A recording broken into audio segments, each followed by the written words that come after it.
The Devil's Advocates radio show is broadcast under a time brokerage agreement between Devil Radio and Civic Media, Inc. Some portions of this program may be pre-recorded. Warning, you're about to listen to the greatest radio show ever, and due to contractual obligations and to shield our airwaves and corporate licensees from any semblance of liability, responsibility, and gullibility, we must tell you the views represented on this show are not necessarily those of this station or its management. This radio show contains differing points of view on current political topics, and due to the nature of its contents, it should be heard by everyone. Thank you for listening. Now live from the Civic Media Studios in Madison, Wisconsin, where the political party is just beginning, welcome to the Devil's Advocates radio show. Friends proving it's never personal, only politics. Please allow me to introduce myself. And now, here's your hosts, Dom and Crute. Welcome to the Devil's Advocates radio show. Thank you for tuning in, hanging out with Devil's Advocates. I am your host, Dominic Crute, is out on vacation until Thursday, back in the studio on Friday. Got Nate working the board, working the phones, working the sound for you. Thank you, Nate. Of course, our fair audience. Always appreciate it when you join us on the lines at 844-967-2789. Got a fun show coming up for you today. Angela Lang, the executive director of Black Leaders Organizing for Communities. Angela's going to come on at 4:30. This Robert Spindell issue continues to haunt us. Of course, Bob Spindell, one of the fraudulent, false electors here in the state of Wisconsin, also a member of the bipartisan Wisconsin Elections Commission, appointed by, I believe, Devin LeMahieu, as we affectionately refer to as the Meh-Hugh.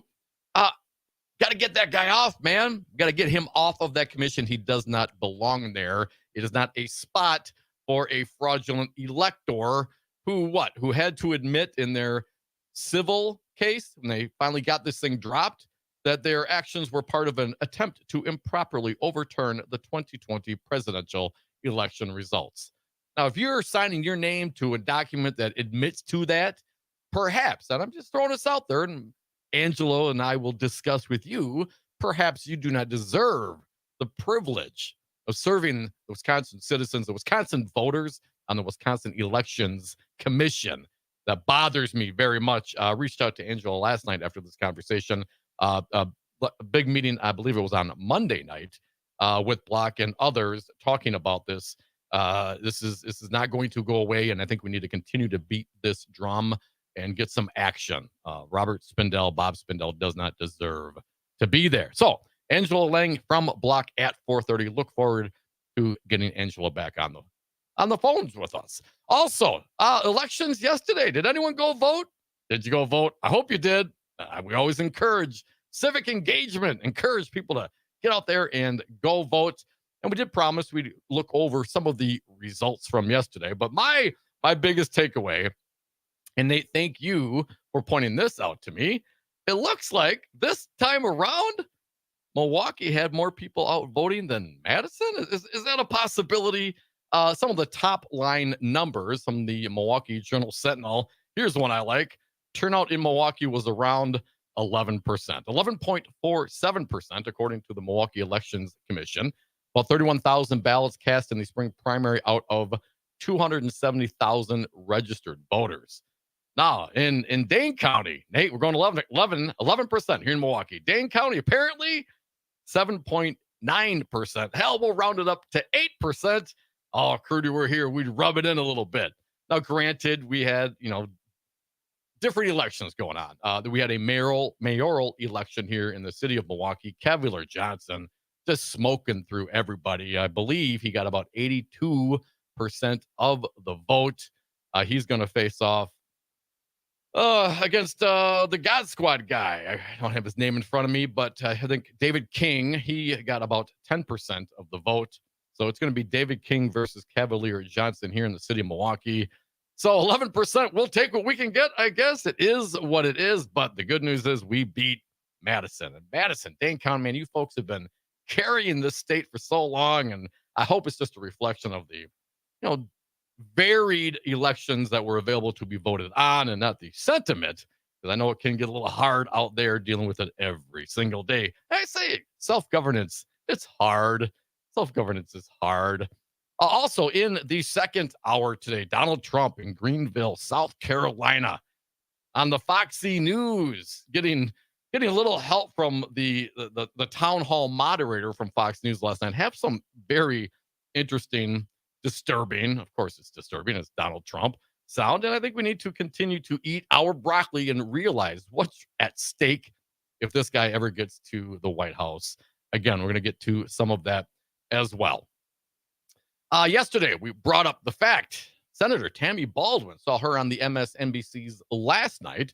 Senator Baldwin finally has a Republican challenger, Eric Hovde. And I thought it was just very strange yesterday when we played the sound. And then I was like, well, maybe we were right. I tried to qualify and what I was hearing from this ad from Hovde. It doesn't mention the state of Wisconsin. I mean, it's not even in there. I mean, you wouldn't really even know that he's talking about the state of Wisconsin. Nate, let's throw that one out there once again. And I want to get to this article by Ruth Conniff from the Wisconsin Examiner, kind of lighten them up, articulating perhaps what I'm failing to do sometimes about his weirdly lackluster Senate bid. But let's recap. Eric Hovde, the Republicans, the NRSC, these are boys, got lots of money. Apparently going to perhaps tap into $20 million of his own money. He's going to get some of that Republican national money. And they're coming to the state of Wisconsin. They're going after Tammy Baldwin. Nate, if you would, let's hear what Hovde said yesterday when he dropped his brand new lackluster Senate bid ad. Do you feel like America is slipping away? Our country is facing enormous challenges. Our economy, our healthcare, crime, and open borders. Everything is going in the wrong direction. All Washington does is divide us and talk about who's to blame. And nothing gets done. That's not the country I know and love. I'm Eric Hovde. I'm running for the U.S. Senate. And I approve this message because I believe we need to come together and find common sense solutions to restore America. Restore America? How about Wisconsin? Where's Wisconsin? You know you're running for Senate in Wisconsin, right? Don't you think? And call me crazy here if you're want to get the voters of Wisconsin to vote for you. You might want to mention Wisconsin. So I thought it was strange, and when we were talking about it yesterday, I just kind of kept qualifying. Well, from what I heard, and maybe it was a different cut, maybe there's a longer, rollout ad that mentions Wisconsin. No, not really. The Wisconsin Examiner, wisconsinexaminer.com, our pal Ruth Conniff, writing over there, Hovde's weirdly lackluster Senate bid. Let's jump into this because I think this is going to be with us for a while. And Ruth Conniff has a great pitch on this. As Ruth writes, the most significant statewide race of 2024, apart from the presidential contest in our teetering swing state, began taking shape Tuesday when multimillionaire Eric Hovde made his much-anticipated announcement that he intends to challenge incumbent Democratic Senator Tammy Baldwin. Hovde, the favorite of Wisconsin Republicans' establishment, took a long time to make up his mind about running. In his announcement speech in Madison on Tuesday, it was not at all clear that his heart is in it. Why would you want that crappy job? You already got all the money you want, right? Service, I guess. Ruth continues. Assembled friends, family, and supporters waited, listening to an acoustic guitar soundtrack for 20 minutes past the announced start time at the Hovde building in downtown Madison before Hovde's brother Steve came on stage to introduce him, emphasizing that the family does, in fact, hail from Wisconsin. Hovde looking like Tom Selleck with his thick mustache and unbuttoned shirt. Is that a Hawaiian shirt? Delivered a boilerplate speech invoking the American dream and Ronald Reagan that drew a few brief smatterings of polite applause. He delivered no zingers, gave no indication why he's running besides the requisite quote, "I love my country," and a few jabs at the Biden administration for withdrawing from Afghanistan and driving up the national debt. Now, to be fair, the campaign was likely reeling from a barrage of bad news in the run-up to the announcement. Steve Hovde's reassurances that his brother grew up in Madison and bleeds Wisconsin Badger Red, and Green Bay Packers seemed designed to deflect recent news that reinforced Hovde's image as an out-of-state millionaire dabbling in Wisconsin politics. We got to get that a lot around here. The Milwaukee Journal Sentinel reported Tuesday on Hovde's transfer of his $2.3 million home in Washington, D.C. to a family trust that his brother Steve manages. Hovde also owns a $7 million mansion in Laguna Beach, California. We talked about that. The California house, as Dan Bice pointed out, worth more than 3 times what he paid for his suburban Madison home on the shores of Lake Mendota. Beautiful lake. Bice also notes that Hovde, who has a spotty voting record, well, you can't blame us all there, man. Some of us, you miss sometimes. Apparently, Hovde's got a spotty voting record. Voted absentee from California in the 2023 spring Supreme Court race in Wisconsin.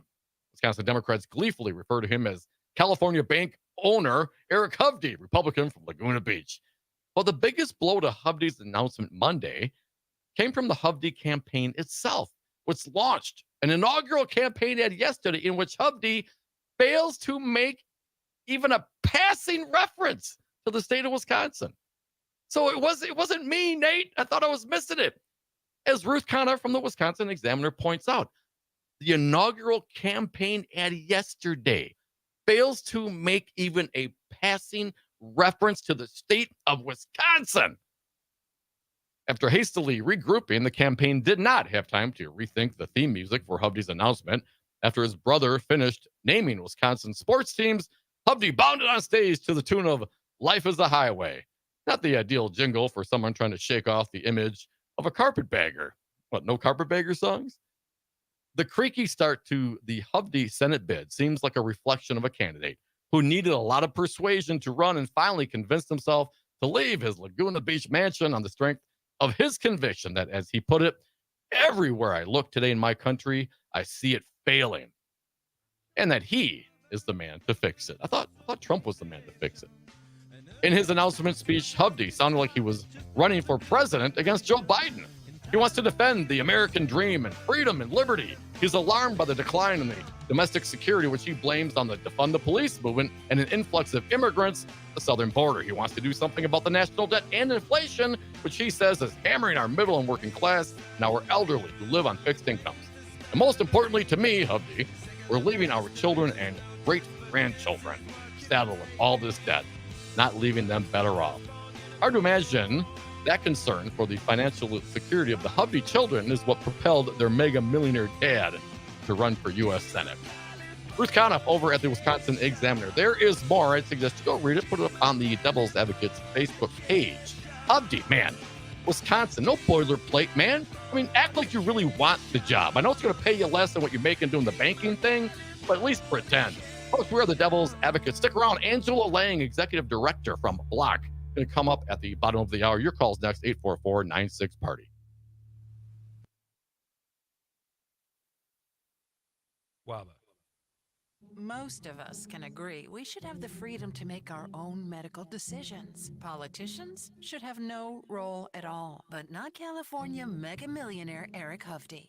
Hovde said, I am totally opposed to abortion, and I'm 100% pro-life. And he supported overturning Roe v. Wade, the court case that protected abortion rights. Hovde's been supported by Wisconsin Right to Life, an extreme anti-abortion group that supports banning abortion, even in cases of rape and incest. And I was quick for these ads to start playing. with criminal charges for providing abortion care. With views like that, Hovde could be a crucial vote in favor of a national abortion ban, letting politicians decide what's right for women. Call Eric Hovde at his California office at 714-730-4444. Tell him his position on abortion is dangerous for Wisconsin women.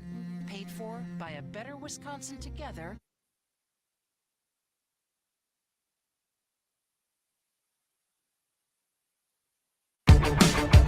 I would have gotten away with it too if it wasn't for those meddling devil's advocates.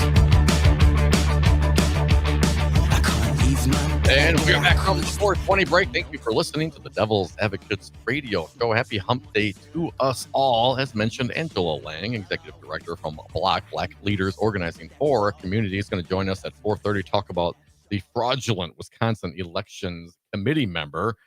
He was just talking about Hovde. And of course, over the break, I hear the commercials. Oh, Hovde this and Hovde that. Ladies and gentlemen, it is officially on. I mean, the guy announced yesterday and those ads already dropping. Well done, everyone.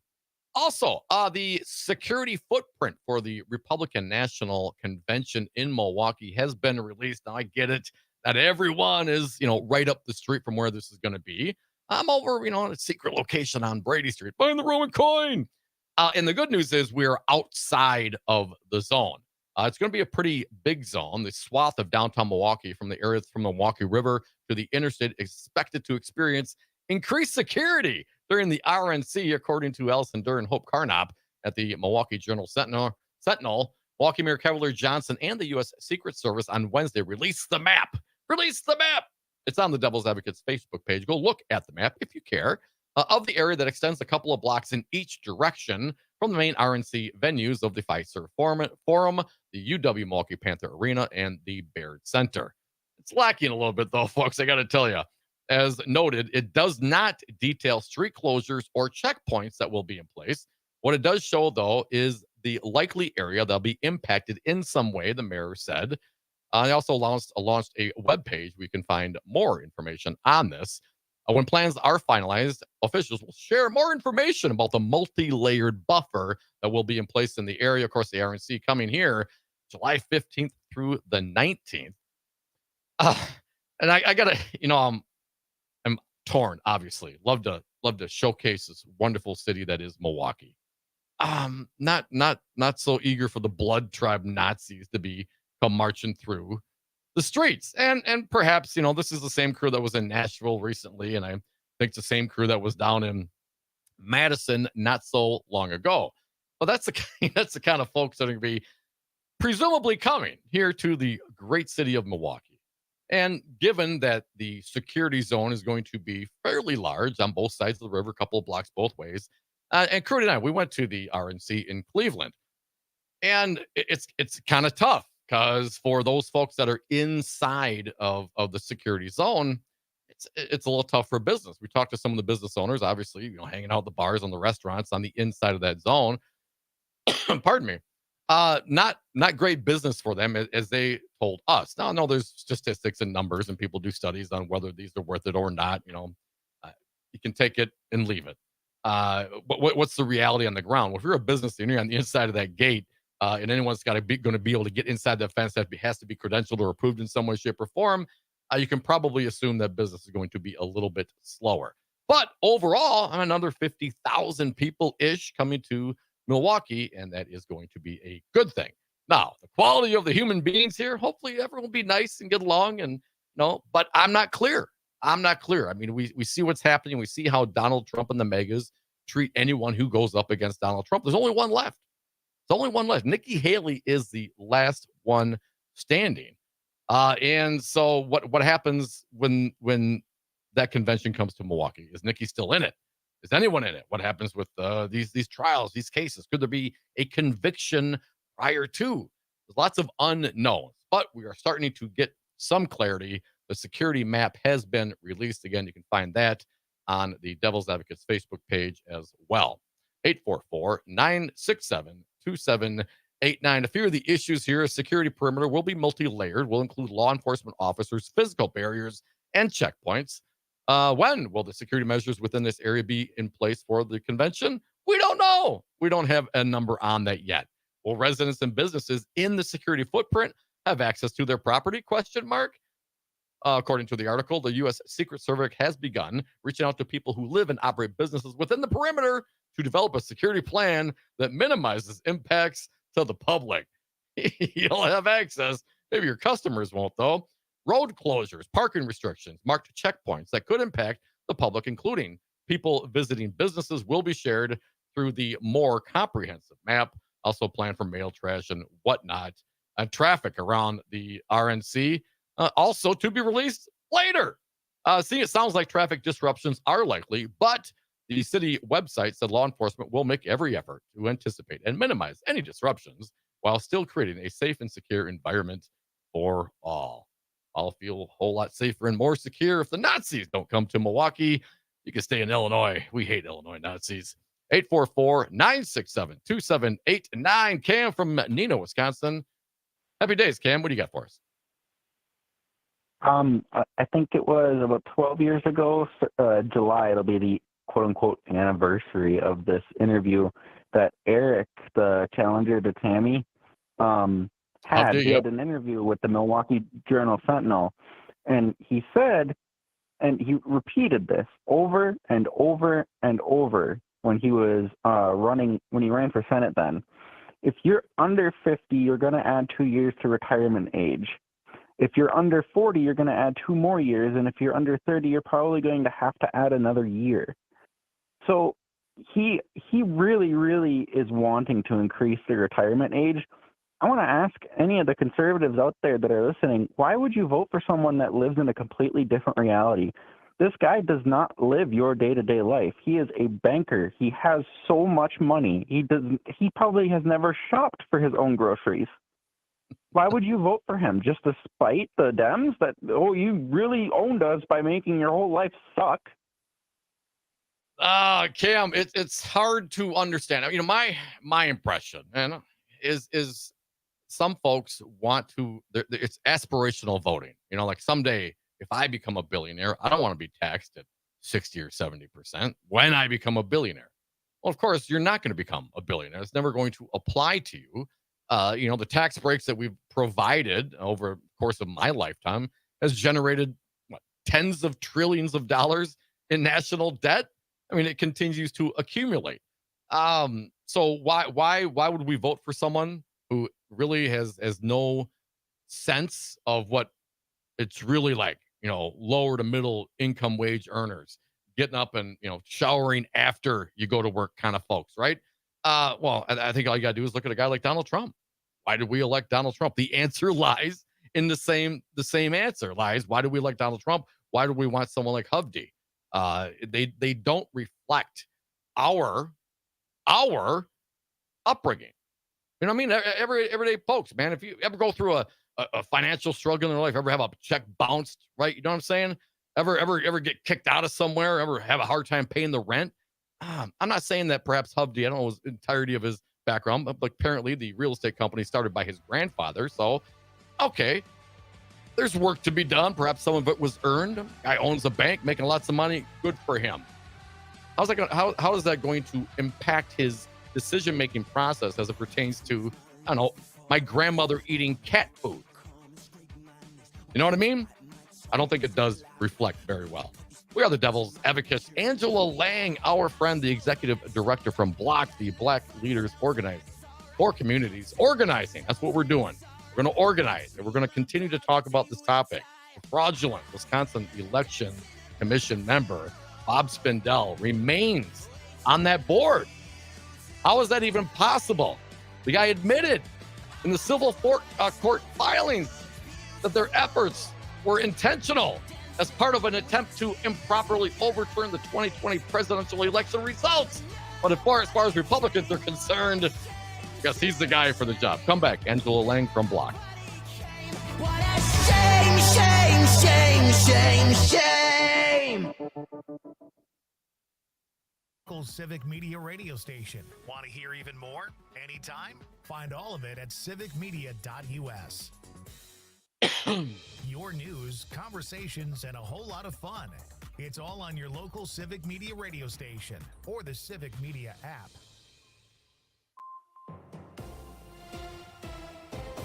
Civic Media News. I'm Terry. No sign of Angela yet. I'm going to run to the bathroom. Wisconsin State Senate Republicans are firing 4 more of Governor Evers' appointees. Democratic Senator Mark Spreitzer. Governor Evers is still the governor, and he'll still be the governor next session. It's been 5 years, and I'm still waiting for all of you to get used to that. Yesterday's firings include former Lieutenant Governor Barbara Lawton from the UW Hospitals and Clinics Board and Todd Ames from the Natural Resources Board. A proposed constitutional amendment would stop Wisconsin governors from raising taxes or fees on their own. The last straw for Republicans was when Governor Evers used his line-item veto to raise school spending for 400 years. Yesterday's vote in the Assembly was the first step in the plan. It needs to pass the legislature again next year, then go to a statewide referendum.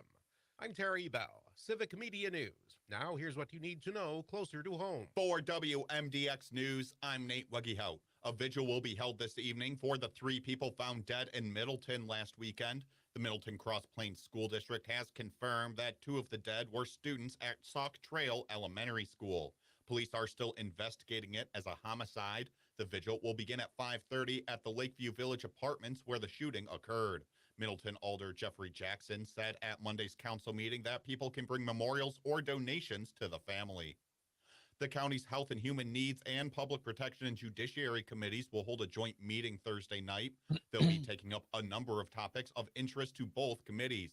They'll get a presentation on alternatives to the Lincoln Hills and Copper Lake youth detention facilities and an update on plans to expand the CARES program. The meeting will be held both virtually and in person at the City County building starting at 5:30. And that's what you need to know. I'm Nate Wuggyhout, WMDX News. Darcy Haber, I hear you have solar panels on your office building. Since when are real estate brokers so concerned about the environment? Hello, Angela. Can you hear me there? Yeah, I can. Awesome. Hello, this is producer Nate. How's it going today? Good. How are you? I'm doing all right. I'm not too loud in your ears or anything like that. Nope, you're good. You're good. Awesome. And your levels are looking good on my end. So just a couple of things for you real quick. I know you've been on before, but just as a reminder, I'll be giving sort of time cues, 5 minutes till end of segment, 3 minutes. When you start hearing music, that means there's a little more than a minute left. So begin to wrap up. Reminder, this is live radio. Please no swearing. Have to remind everyone. And finally, do you have any like walk-on music or any music you want to hear to start and end this segment there? Ooh, let's do the new Beyonce country song. What is it called? Texas Hold'em. Texas Hold'em. Texas Hold'em. Beyonce. There we go. I can get that going. Awesome. Otherwise, we have about 90 seconds till the segment starts there. Move you up there. And on in just a minute. Sounds good. Well, it's fun. Tune in to Nightlight with me, Pete Schwaba, every night between 7 and 9 p.m. on the Civic Media Radio Network.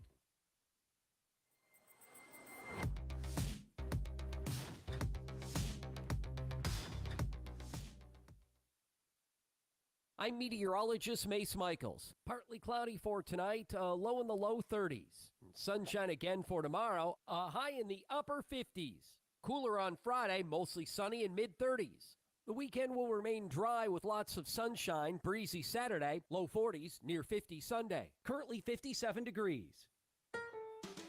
This is Chad Spate for Chad's Design Build. We're proud to employ some of the best carpenters and remodeling professionals in our industry. Are you honest and hardworking? Do you love to improve people's lives by improving their homes? Chad's Design Build offers excellent compensation and benefits focused on outstanding customer service, professional design, construction management, and craftsmanship, all in a nurturing, positive workplace. Whether you're thinking about remodeling your home or considering joining our team, go to chadsdesignbuild.com to learn more. On air at 92.7 megahertz frequency modulation.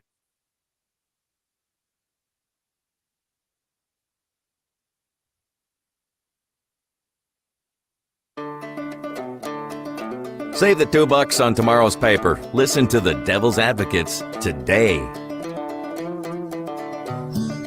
Yeah, thank you for listening to the Devil's Advocates radio show. Super excited and happy to announce Angela Lang, Executive Director from Black Leaders Organizing for Communities, joining us now. Angela, it's been too long. Thank you for joining the Devil's Advocates. Thanks for having me. It is a pleasure. Angela, if some folks tuning in haven't heard, don't know what the story is, the mission of Block, how about just a quick rundown? What is it your organization does? What are you trying to do? Yeah, so Block was established in November of 2017 in a way of a response to the 2016 election, but also due to some frustrations that people were blaming our community for that outcome. And we feel that we are some of the most least engaged and most disenfranchised, and we shouldn't have been the ones to blame. But we recognize that there was a hole in our community. So we wanted to make sure that we had a year-round civic engagement organization where we continue to be in the field, not just during election season, and really hire folks from the community to have those conversations.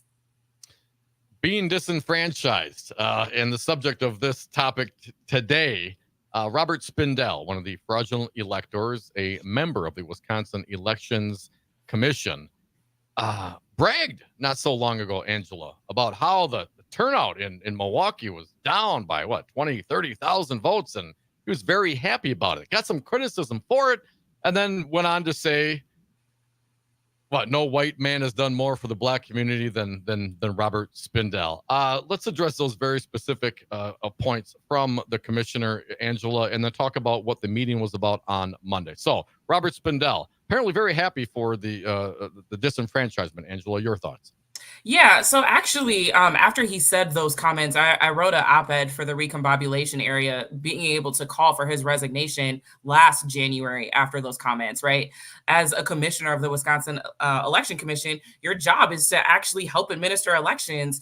So to being proud that turnout was down in a historically marginalized and disenfranchised community, just admitted that he wasn't doing his job. And folks have been calling for his resignation for quite some time. Shout out to my friend Nick Ramos, the executive director of the Wisconsin Democracy Campaign, showed up to the last Wisconsin Election Commission meeting, said something similar, asked for his resignation, to which that's how he responded, that no other white Republican has done more for Black folks than him. And it was quite offensive. One, to brag about voter suppression. Two, if you actually are an ally to our community, you typically don't have to say those things. And three, to say that to, a man of color, a Black man in Black History Month, just kind of added to it. And so on Monday, after those comments, about a few days later, a little over a week later, a lot of our coalition partners came together and we held a rally, a Fire Bob rally, and we're going to be able to continue to ramp up the pressure and continue to call for his removal. Nick Ramos, a fascinating human being as well. Appreciate all the allies we have out there. Angela, we want to do everything we can to support this.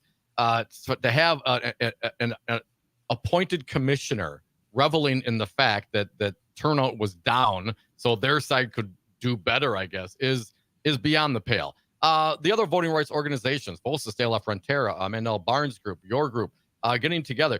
What is the practicality, Angela? My understanding, he was appointed, Spindell, by Devin LeMahieu. Is that where we need to apply the pressure? Is it LeMahieu? Is there a different process? What can you tell us about that? Yeah, I mean, as an organizer, I'm always a fan of multiple tactics at the same time. LeMahieu also said that he was not going to remove him, but that doesn't mean that we don't stop the pressure. I think also what Nick started in trying to appeal to Bob Spindell's more humanitarian type of nature, if these are the things that you're touting, really take a reflection of if you're doing your job effectively. We're hoping to have more notable folks with platforms. Stay tuned to continue to speak out about that as well. But for us, we wanted to make sure that we were meeting what I said on our podcast recently with Nick, is that we're going to meet his level of boldness with the same level, right? It was just concerning, and just the sheer audacity to not only put the voter suppression efforts into an email, but then also to say these things to Nick and to continue to be a fake elector. At some point, you got to do some self-reflection and understand that you're actually not doing your job effectively, and understanding that to avoid legal challenges, he finally came around as a fake elector and said that Donald Trump did indeed lose the election, not because he suddenly had a change of heart, but because of those legal challenges. But for us, we know that we're going to continue to organize and to escalate, and hopefully he'll understand that for the health of our state and our democracy, he'll step aside. Angela Lang, Executive Director of Black Leaders Organizing for Communities. I remain eternally hopeful, Angela, but I highly doubt that's ever going to happen. I mean, literally, as part of the civil lawsuit that they settled, they had to admit that their actions were part of an attempt to improperly overturn the 2020 presidential election results. I mean, that is the antithesis of what the mission of the Wisconsin Elections Commission is. Yes, and that's why we feel so strongly, right? Someone that is trying to undermine our elections, but also undermine the will of the voters, the same voters that he bragged about being suppressed in recent elections. It just goes to show that he is hopefully not qualified to do his job. I don't want to get into some details because we're still planning, but our coalition, we're pretty fired up. And as you know, my friend Nick said, kind of awakened a sleeping giant. The fact that we had a packed house House on a Monday, the night before an election day, which is technically a holiday with President's Day, show up and say, yes, we want to make sure that we're continuing to make our voices heard. And I will say, if anybody else wants to get involved and to support as well, there is a handy website called firebob.com where you can sign a petition and you can send a letter to your representatives urging for him to resign and or be removed. Firebob.com. Angela, of course, we here at Devil's Advocates want to help in any way we can to amplify this. This is absolutely unacceptable in any way, shape, or form that an elections official charged with administering good elections would be out there, finally under pressure and settlement, admitting that they were trying to overturn the election. Angela, you mentioned as the origin story for Black, the Black and Latino community got a lot of slack for Hillary's loss, essentially, right? Mm-hmm. Here we go again. It seems it's never stops, Angela, right? There's a constant self-governance is an ongoing thing, and we have an election coming up this year. Got the RNC, you just got the security map released today. How are you feeling? Do you feel like your community is being addressed? How is it this time compared to 2016 in your mind? Yeah, I will say just the current state of the world, it's kind of hard to feel hopeful. Sometimes there's always something changing, especially in our political landscape and even internationally as well. And I think that is at the forefront of a lot of folks' minds.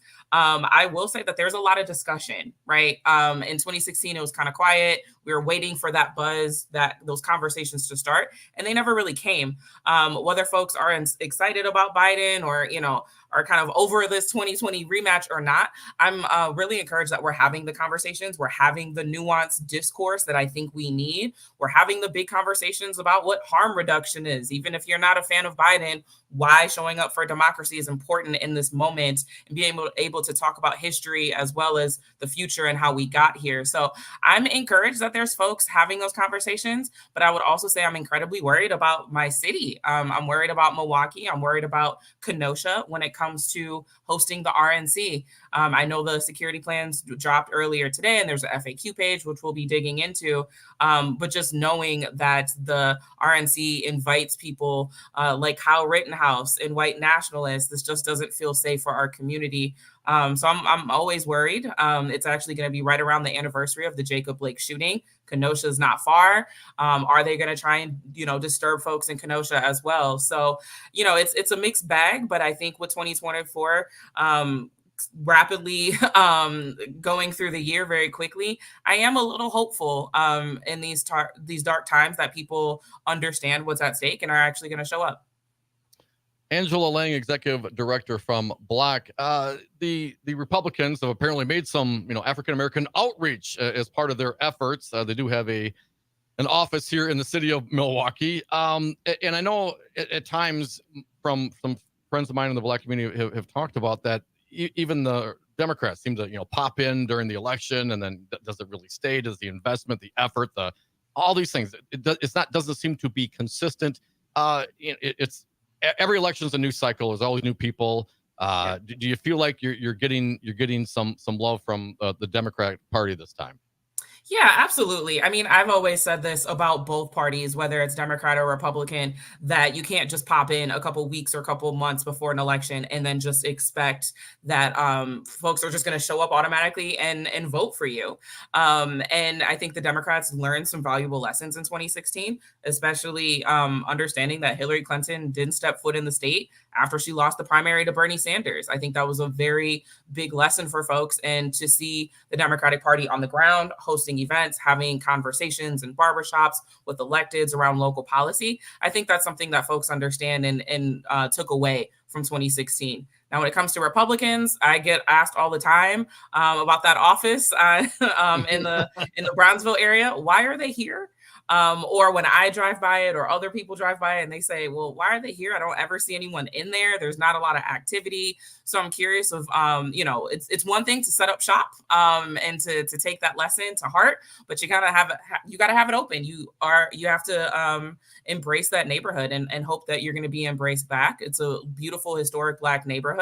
And I'm curious about how much outreach they've done just even on the same block that the office is in. It's more than just popping up an office and then never utilizing it. Yeah. Great point. And again, if we refer back to Robert Spindell's opinion, I mean, their success is when Black and brown people don't show up up to vote. Vice President Kamala Harris out on the stump this week. The infrastructure bill, billions of dollars being allocated for different communities. The water. I think this is still an issue here in Milwaukee. What's your sense of how those kinds of funds can help the community here and address, specifically the lead laterals, Angela? Yeah, absolutely. I mean, we've been talking about the infrastructure bill the last couple years when it was this first big debate and trying to add childcare as part of human infrastructure. And we had a lot of conversations on doors in our community about what that actually meant for our community. And what we heard overwhelmingly was specifically getting rid of the lead laterals. A lot of times folks in our community don't feel that they are, climate justice oriented or things like that. But I think one thing we can all agree on is being able to have access to safe and drinkable water in your tap and in your home. And one thing that I think is important too is that also intersects with mass incarceration. If our young kids are drinking lead infested water, that sometimes can lead to behavioral issues where they act out, can get suspended, and the next thing you know, they're on the school to prison pipeline. And so I've said this to the vice president during one of her visits, and she agreed wholeheartedly. So we see that intersection. And I think people actually understand how some of these infrastructure policies, especially when it comes to getting rid of the lead laterals, directly impact them. Angela, just a couple more minutes here. Lots of conversation regarding the age of the candidates this time around, and these guys broke the age record that they themselves apparently set the last time around. How are you feeling about them? Are you motivated? Are you energized? Is this something that you're going to be able to be inspired about? Yeah, I mean, especially when it comes to the age question, I think I'll be honest. Of course, I would want millennials and Gen Z running the country, to be honest with you. But that just kind of hasn't been our history, unfortunately. So I think this isn't a statement necessarily for Biden or Trump. It comes down to, I think, competency and wellness. And when you hear Donald Trump mixing up names of people, not being able to identify his wife in a deposition, you start to wonder: should this person be the leader of the free world?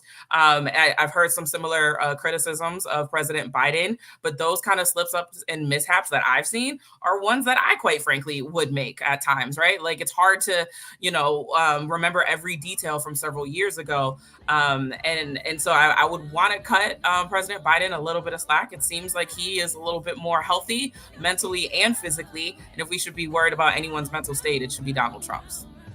Biden certainly has much more character than the former. Angela Lane, Black Leaders Organizing for Communities. If people want to get involved, find out more about your organization, where could they do so?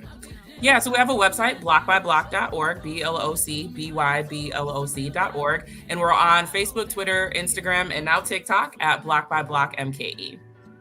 Angela Lang, and the website, if you're tired of Bob Spindell, if you don't want a fraudulent elector in the Wisconsin Elections Commission, what's the website again? Firebob.com. Can't forget it. Firebob.com. Angela, thank you for joining us. You're welcome anytime. Please keep us informed, and we'll do what we can to help amplify it. Will do. Take care. Angela Lang from Block. We are the Devil's Advocates, coming back with your calls, 844-967-2789. Thanks, Angela. Sologenic, photogenic, shoot. Ed Gordy Show. Partner now with the greatest radio show ever and start getting return on your investment immediately. The Devil's Advocates are a small business just like you, and like you, we can't afford advertising that offers no return. The Devil's Advocates listeners support our sponsors and the mission. Tell you when your messages are working and put cash in your register. So invest your ad dollars to reach our raving Madison and Dane County fans, or affordably reach the whole state, Chicago, Minneapolis, and our nationwide stream audience today. The Devil's Advocates can be the voice of your business, hold special events at your location, interview your staff for satisfied customers to lift your business. Contact us today, Crute at DARNWI.com. That's Crute at DARNWI.com.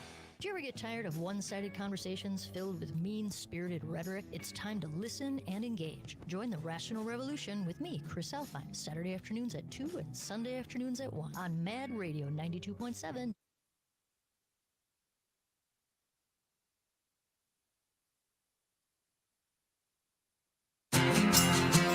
The Devil's Advocates. Never personal, only politics. Yeah, thank you for listening to the Devil's Advocates radio show. Join us on the lines, 844-967-2789. I want to thank our most recent guest, Angela Lang, Executive Director of Black Leaders Organizing for Communities, block.org.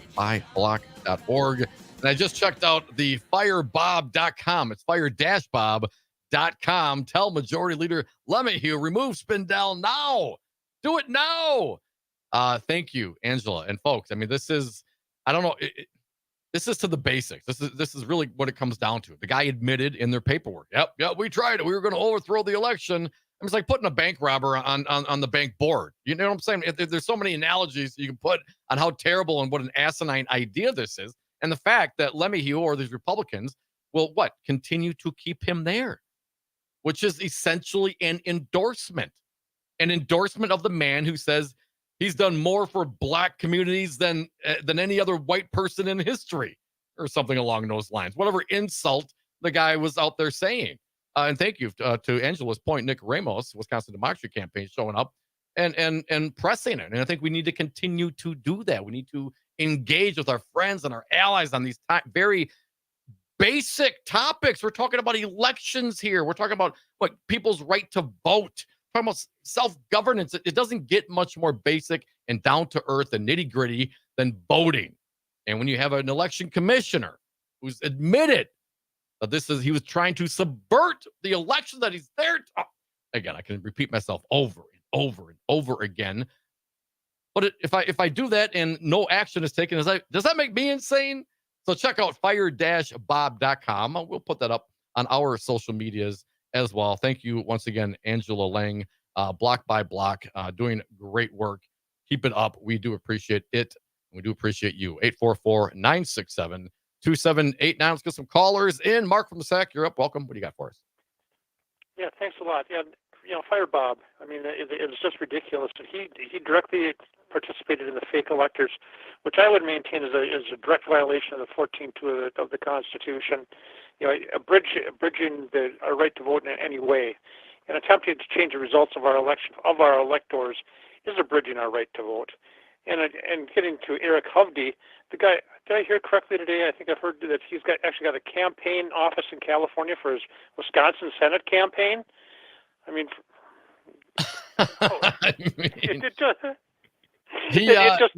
my understanding, Mark, specifically, according to the Wisconsin Examiner, Ruth Conniff, said that he voted absentee from California in the 2023 Supreme Court race. And he's got the California house, worth more than the other one, but I don't know that he's actually running the campaign from there. But I mean, they gave a 714 area code number. So I'm sorry, say that again, Mark. They gave a 714 area code for his campaign office, and that certainly isn't a Wisconsin area code.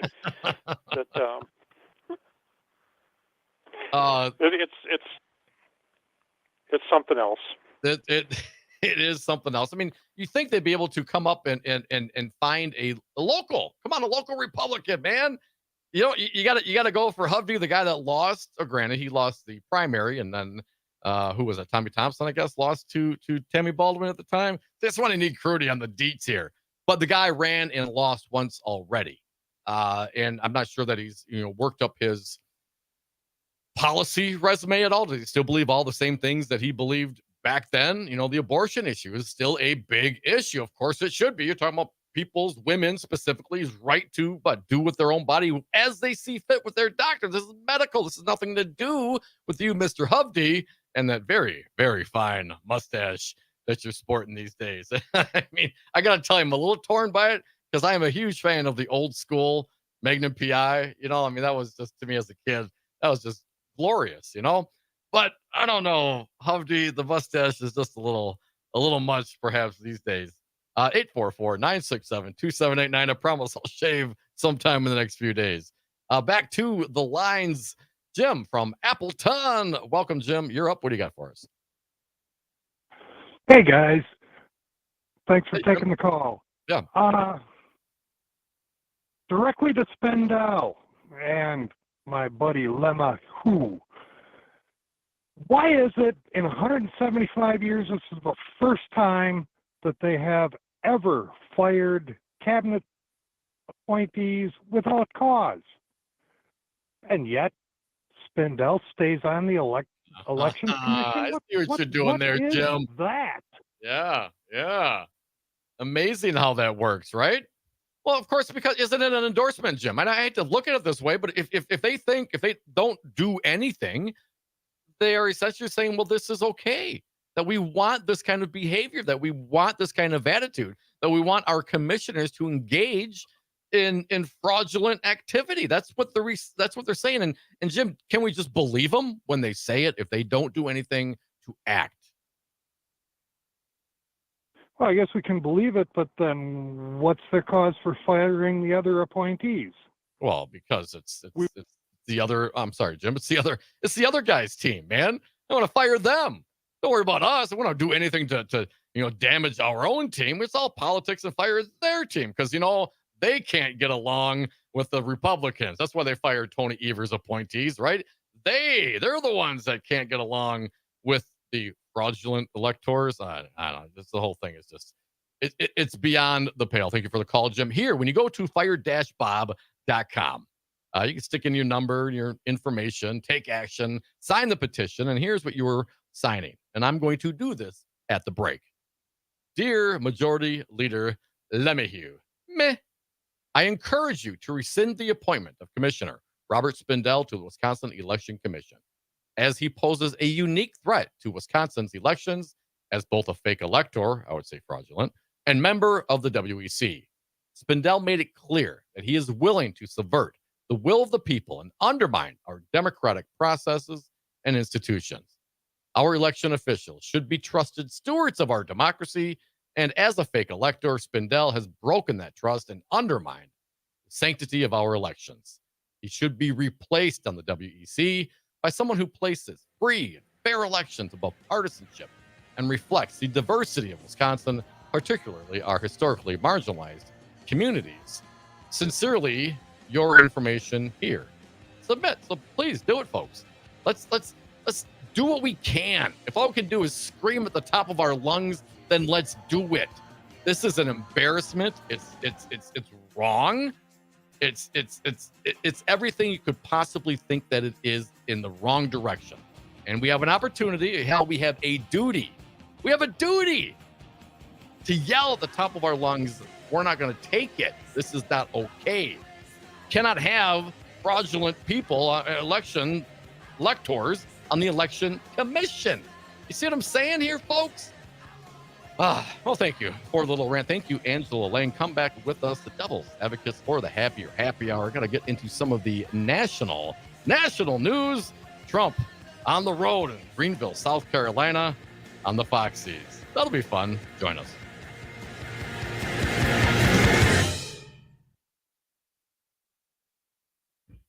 Out on the lakes. Thanks for listening.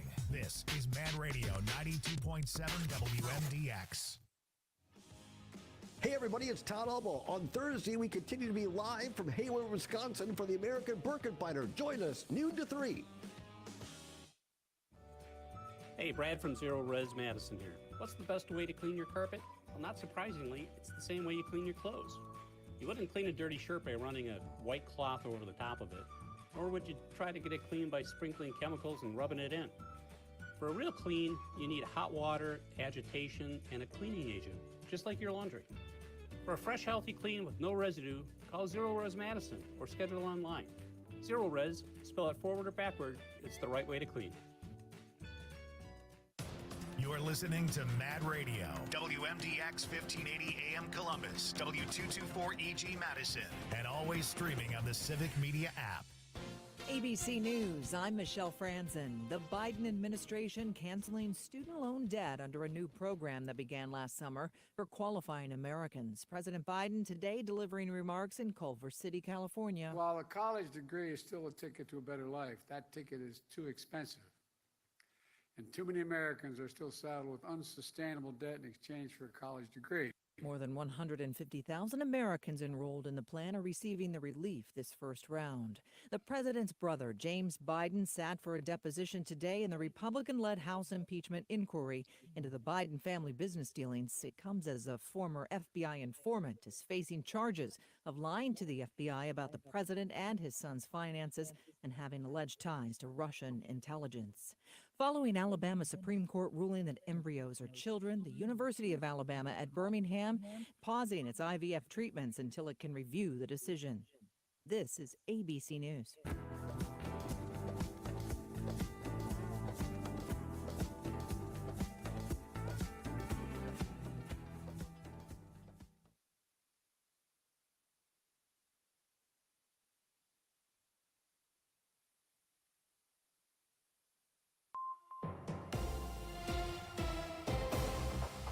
Civic Media News.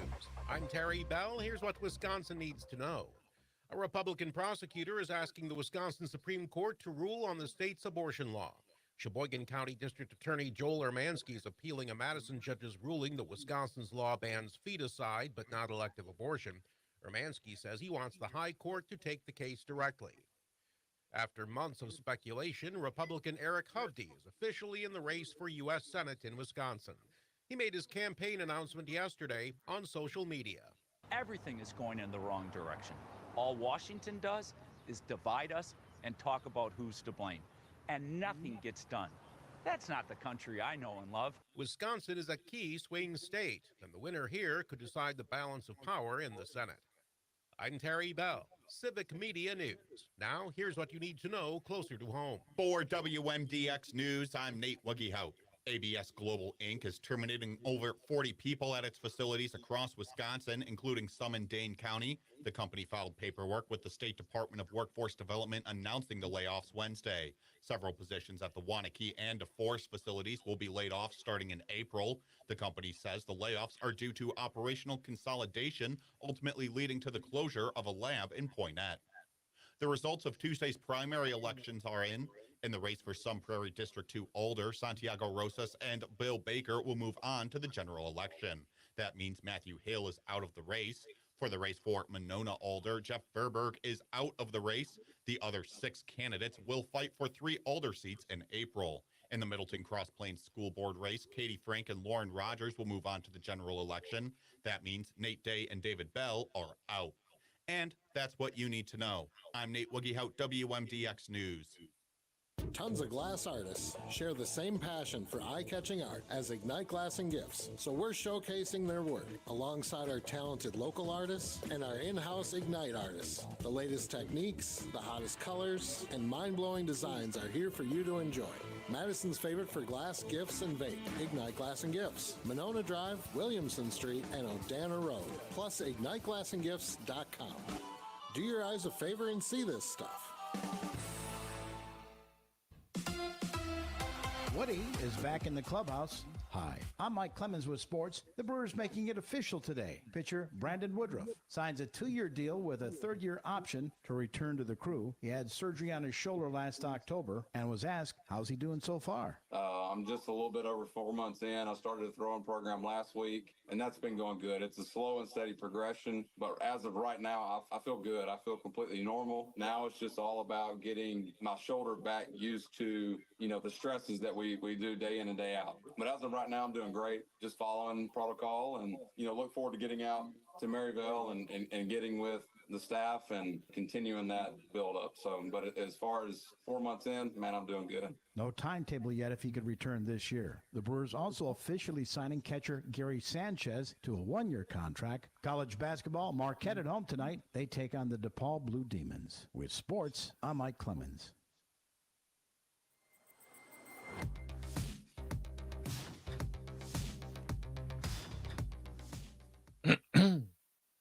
I'm meteorologist Mace Michaels. Partly cloudy for tonight, low in the low 30s. Sunshine again for tomorrow, a high in the upper 50s. Cooler on Friday, mostly sunny in mid-30s.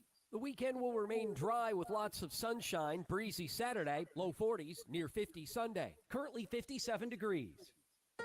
This is Chad Spate. Sometimes I'm overwhelmed by the hatred and misinformation that consumes our world, but I also know that we cannot build a house of justice and inclusion on a foundation of hatred and lies. We have to practice what we preach. At Chad's Design Build, we confront injustice the same way we confront a poorly built home, with love, compassion, intelligence, and persistence. We engage our community the way we engage our clients, with honesty and humility and the dogged determination that we can do better. Chad's Design Build, remodeling done well with love.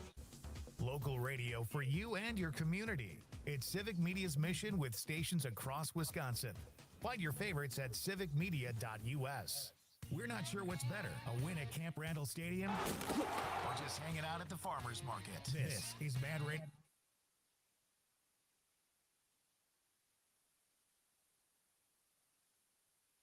The Devil's Advocates radio show is broadcast under a time brokerage agreement between Devil Radio and Civic Media, Inc. Some portions of this program may be pre-recorded. Warning, you are about to listen to the greatest radio show ever, and due to contractual obligations and to shield our airwaves and corporate licensees from any semblance of liability, responsibility, and gullibility, we must tell you the views represented on this show are not necessarily those of this station or its management. This radio show contains differing points of view on current political topics, and due to the nature of its contents, it should be heard by everyone. Thank you for listening.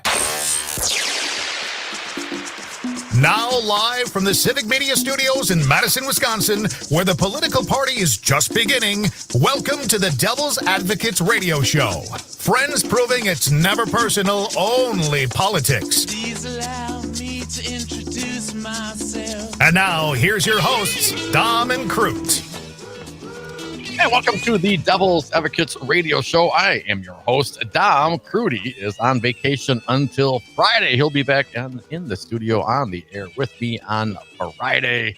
Slacker. Well-deserved, Crute. Look forward to having you come back. In the meantime, you, our fair audience, can join me and Nate on the lines at 844-967-2789. And we got some callers holding. Be patient. We will get to you. But let's talk about the other guy, the former guy, Donald Trump. He's going out there doing the Donald Trump thing. He was in Greenville, South Carolina, doing a town hall kind of thing. Laura Ingraham helping him, holding his hand, suggesting, prodding. But you can't control a guy like Donald Trump. No matter how hard you try, no matter what kind of softballs you're going to lob to him, no matter what you do, Donald Trump is going to continue to be Donald Trump. And I got to tell you, obviously here in Milwaukee, Wisconsin, that's where I broadcast from, our studio here, the WAUK out of Waukesha, of course, the WMDX out of Madison, all the other Civic Media networks. But I do it here generally out of the city of Milwaukee. Very proud, love the city, my adopted home. Been here for going on 20 years now. And became a big basketball fan. I mean, I remember like the old, Milwaukee Bucks. I mean, not the Kareem Abdul-Jabbar days, but Terry Cummings and Paul McKeskey and that kind of stuff, right? And of course, Allen made a run for it. But when we got Giannis and won a national championship, and what a glorious thing that was for this small market, small city. And the RNC is not going to be anything like winning the NBA championship, just for the record.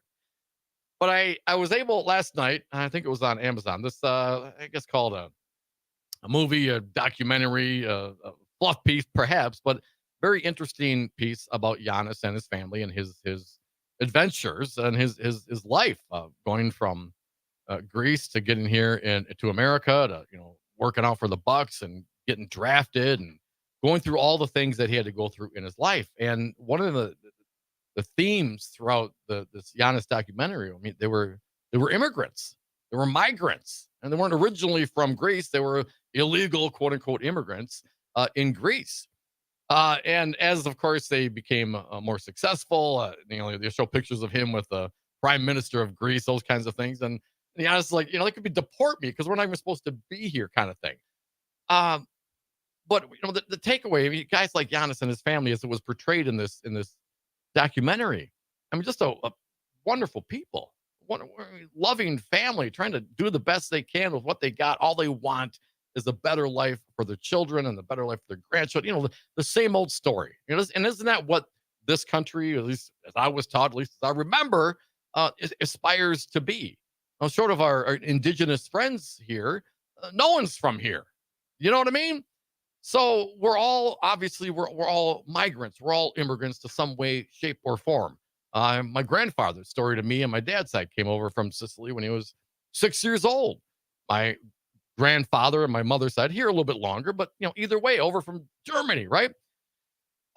So obviously we are a country of immigrants, a country of migrants. And after watching this really a heartwarming story about Giannis and his family and his success here in Milwaukee. Again, I think it was on the Amazon Prime.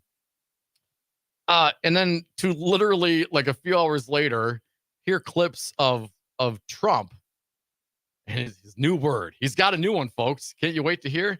Oh yeah, very, very important. Very important. Migrant crime.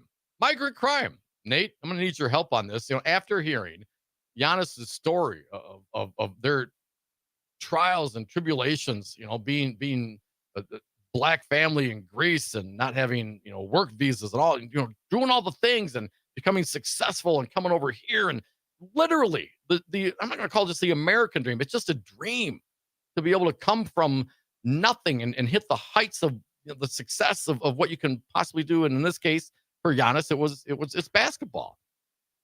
But not to Donald Trump, not to the mega, anyone seeking that kind of life, anyone, taking the risk and not dotting all the I's and crossing all the T's, or, not having a beautiful wife come in on a modeling, whatever Ivanka came in on, or Ivana, I forget the wife's name. Forgive me. I should know. Don't care. To play the game, to come to this country. But according to Trump, if you don't do all those things and have the kind of money he has and influence that he has to get, his one of his wives or many of his wives over here and the way that they did it, well, then you're doing something wrong and it's a crime. And Donald Trump's big effort now, you're going to hear it. It's a migrant crime. He came up with it all by himself. Nate, if you would, please, Donald Trump on the Ingram from Greenville, South Carolina, cut 3. Why were you against the House, against the Senate border deal, the bipartisan border? Well, they allow 5,000 people a week. Number one, that, but it also made it much better for the opposing side. I don't know if you've heard this, but I came up with this one: migrant crime. There's violent crime, there's migrant crime. We have a new category of crime. It's called migrant crime, and it's going to be worse than any other form of crime. There's crime, there's violent crime. And then there's migrant crime, worse than any other crime. I just let that sink in a little bit. Taste that stench, that ignorance, that racism, that hatred. You smell it? It smells like burning. That's what Trump is. He's happy. He's elated. He came up with a new idea. We're going to blame the migrants. We're going to blame Giannis and his family. You know what I mean? And not to say that crime doesn't exist. Crime exists with migrants. Crimes exist with citizens. Crimes are crimes. Migrant crime? Is that better? If you're a victim of a crime, is it better if you're a victim of domestic citizen crime versus migrant crime? Is that somehow better or worse in your opinion? Migrant crime. Racist ass. So more from Trump getting his hand held. And also Ingram.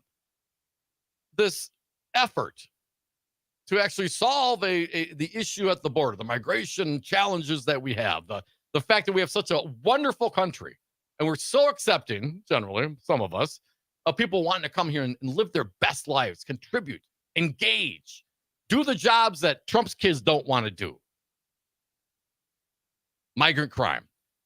He, Donald Trump, is proud. Oh, it helped the other side out. Well, there's 5,000 coming a day, but it helped the other side out. Playing the political games, and we've talked about this. We know this. This is how cynical this is. You have a bipartisan bill. You have Republicans and Democrats coming together, and hell, if those on the left and those on the right, and lots of folks are not happy with it, but it's something, and it's probably the best bill you're going to get because you're never going to get anything else passed if Donald Trump becomes the president. You're not going to get passed. The Dems won't support it. This is your opportunity. This is your chance. You've been telling us all along, Trump and megas, This is it's an invasion. It's a problem. But you're gonna not address the invasion because it's politically advantageous for your opponent, at least the perception in your mind. That's how you feel about it. So all you folks are getting worked up by Donald Trump and Mega Mike Johnson. You're going to allow this invasion, these murder, this migrant crime to continue unabated when you have an opportunity to do something, decide not to do it. It kind of takes away from the credibility of your screaming at the rooftops. You know what I mean? But Ingram seemingly was trying to pull him along, didn't want to quite go there, but Trump just couldn't help himself. You can't negotiate with the megas. You're never going to be able to button Donald Trump in. He's going to be Donald Trump. And when you have Fox News Lies out there trying to do it, it's actually fairly amusing, at least to me, seeing them fail to try to rein this guy in. Let's go a little bit more here. Drill, baby, drill. Sure. Cut 4, please.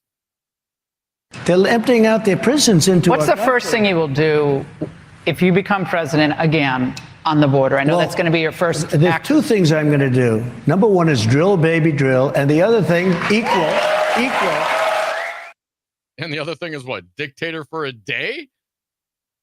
What, is our oil output, is that a problem? I mean, we're having some issues here, Trump. I guess I'm not clear, because from what I've seen, our output's pretty up there, and it is February 21st, and it's like 50 degrees outside.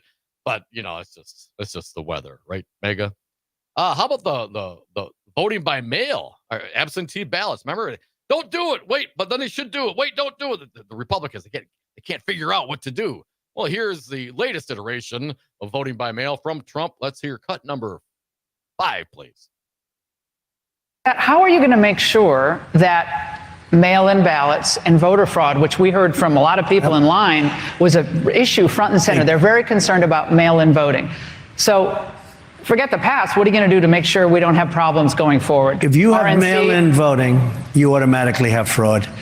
If you have well, there's mail-in voting in Florida, and you won huge. That's right. If you have it, you're going to have fraud. But you won. Because you don't have any. When you go into a voting place, like you go into one in a properly run state, they look at you, they give voter ID, you give all sorts of identification. I mean, it would be very hard to cheat in a mass scale. Very hard to cheat on a mass scale. But you're going to have voter fraud. You're going to mail-in fraud. Mail-in voting, that's fraud. How do you expect to get all the overseas votes in, our armed services serving in other countries? How's that going to get it? How's that going to, if you don't mail them in, you're going to bring them all back? You can show up with their military ID, utility bill, and go vote Trump? I mean, think about what you're actually saying here. But of course, it doesn't matter. He just rambles on. Mail-in voting, fraud. Well, a lot of folks did that. A lot of folks were very concerned about the COVID. The COVID, remember that COVID? A lot of folks didn't want to go out and stand in line next to people during a pandemic. A lot of folks like me had a mail-in vote. I guess I technically did absentee ballot and dropped it off, but you get the drift. Oh, I did it in a lockbox in the vestibule of the police station / town hall. Can't do that anymore. Folks, we are the Devil's Advocates. Join us. Donald Trump out there saying the crazy things. We're bringing it to light because it's crazy and you need to know. Come back with us. Phone lines open 844-96-PARTY.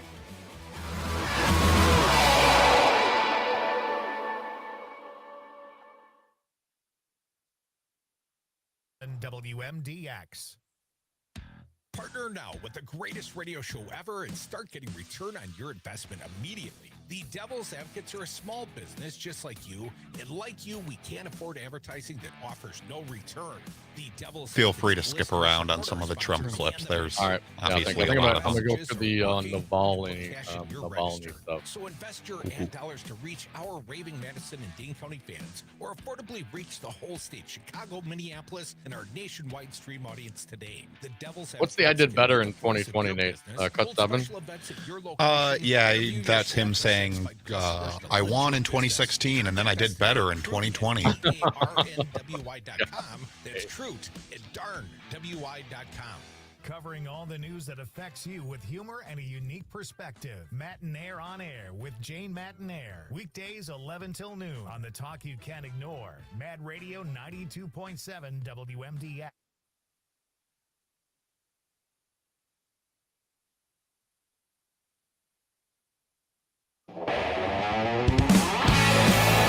the Devil's Advocates. Sausage making never looked so good.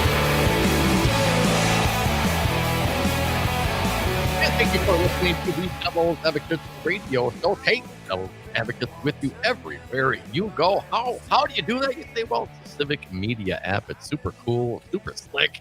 Download it from your favorite app store, the Civic Media app. You click on the button. You can call, you can text. Oh, damn, I remember, look at the text, Nate. I always forget the text. You can call or text, or you can do it the old-fashioned way. Just pick up your rotary dial phone, dial 844-967-2789. Talking about the Trump from yesterday. We're going to get back to some more of the sound, but finally, and we've been very critical, Crute and I, of Trump and his acquiescence, I guess one would call it, seemingly to Putin. That Helsinki meeting, literally, you guys, was one of the most shameful, terrible things I've ever seen. And I wasn't a big fan. Like when Barack Obama bowed to the Saudi king, I had a problem with that. You know what I mean? And to me, what the bowing essentially that Donald Trump did to Putin was much, much worse than that.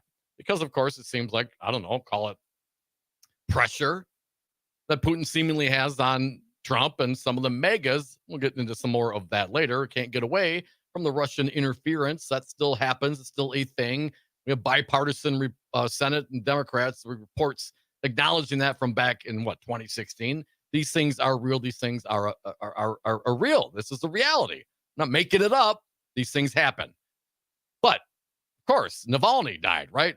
And here's what the AP says. Trump doubled down Tuesday on comparing his criminal indictments to the circumstances of Russian dissident Alexei Navalny, the top political opponent of Russia's leader Putin, who died in a remote Arctic prison after being jailed by the Kremlin leader.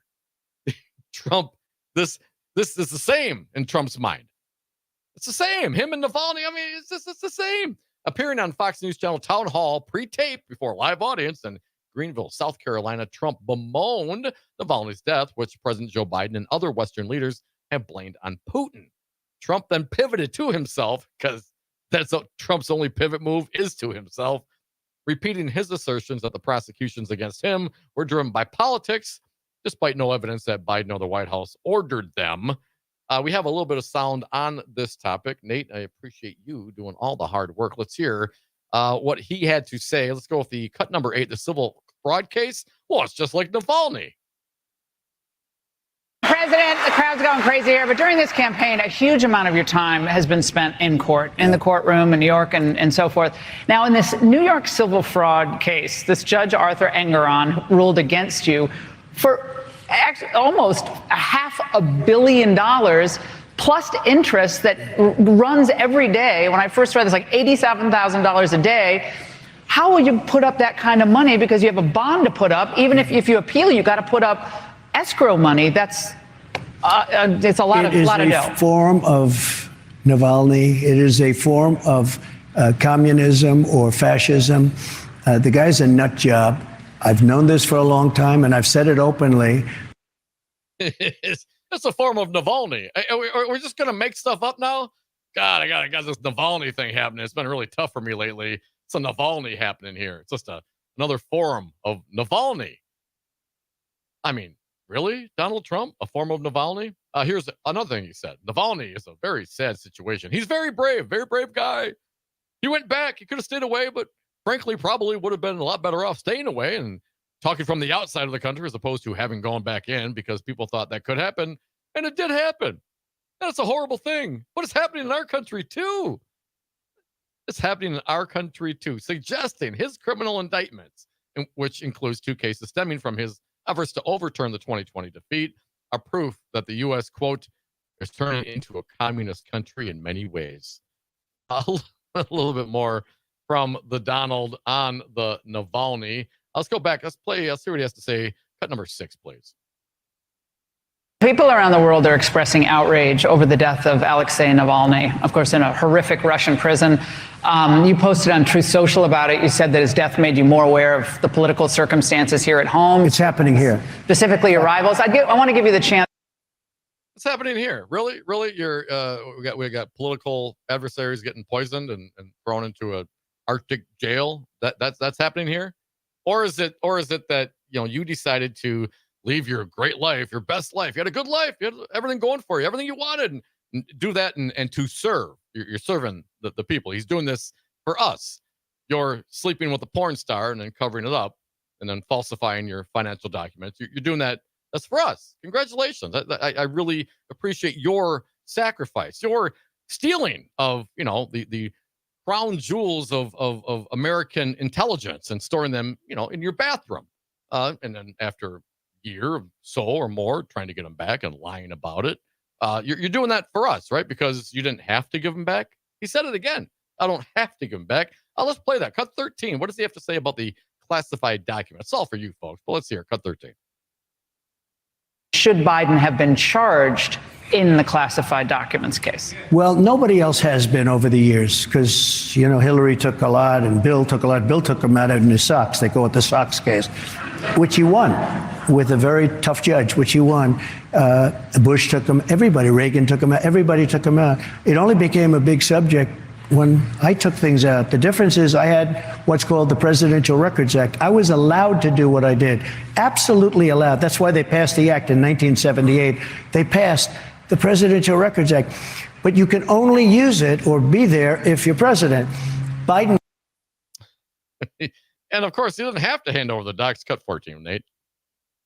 Why didn't you just hand them over when they were requested, though? I mean, they requested them. You could have just handed them over. Probably saved yourself a lot of trouble. First of all, I didn't have to hand them over. But second of all, I would have done that. We were talking, and then all of a sudden they raided Mar-a-Lago. Do you remember? They said, could you put an extra lock on the door? We showed them where they were. We showed them. Unlike being under a Corvette in a little garage with the door open all the time, we had these things locked. We were surrounded all the time by many Secret Service agents. We had Secret Service all over Mar-a-Lago. You couldn't take anything out. But what happened, and when you take a look, Biden didn't have the Presidential Records Act. He's at great jeopardy, really. But they... He didn't have to. It's just everybody else. It's just a persecution of Donald Trump because Donald Trump is the good guy. He's doing it all for you. And this is the deep state. And this is the communists coming over. And again, this is from the MAGA party who took testimony from Alexander Smirnov, who was apparently, working with our intelligence agencies, passing along information. But apparently this time his story, it didn't match up. Oh, yeah, we found out we got Biden, $5 million loan. I mean, very specific charges that ended up, what? In the Republicans committee hearing about Hunter Biden, the laptop from hell, and the big guy, and Joe. And what do we come to find out now? The same prosecutor who went after Hunter Biden for his drug use and tax fraud and the gun charge, I guess, not the drug use, having a gun while on the drugs. Essentially, that same guy has now turned around and said, oh, wait, by the way, your prize witness, Alexander Smirnov, well, he just got arrested. He's in cuffs in Vegas, and he was lying about the whole thing. So, I mean, what do you need? If you have a direct pipeline, side note, Alexander Smirnov had conversations very recently with, yes, Russian intelligence agencies. Come on. I know it sounds like a broken record. It's almost like we did this before. And here we go again. Folks, we are the devil's advocates. We're going to change it. We're going to keep going. We keep changing it. Taking your calls, 844-967-2789.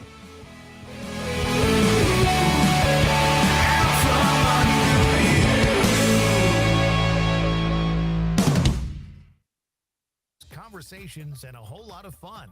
It's all on your local Civic Media radio station or the Civic Media app.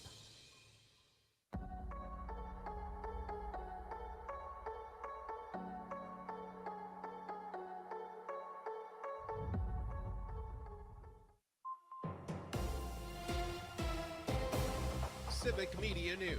I'm Terry Bell. Here's what Wisconsin needs to know. Republicans are trying again to cut state income taxes by $2 billion. The state Senate passed a package yesterday that lowers taxes on people earning as much as $150,000 a year. Senate Republican Majority Leader Devin LeMahieu. We still have over $3 billion surplus in Wisconsin that's just sitting there earning interest. It's the taxpayers' money. It's time to give that money back. Governor Evers vetoed 2 Republican tax cuts last year.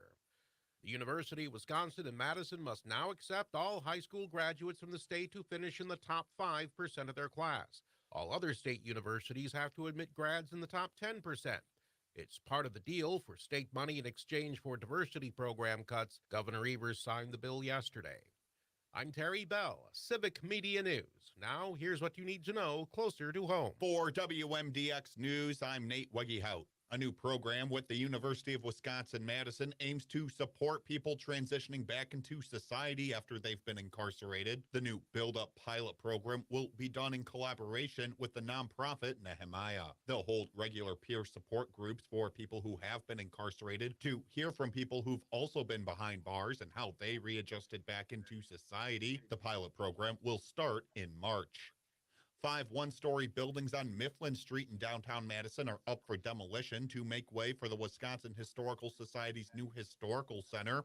Hovde Properties, the company developing the new center, has filed to demolish the buildings. The Mifflin Street buildings are not directly part of the historical center, but they hope to replace them with space for retail and apartments.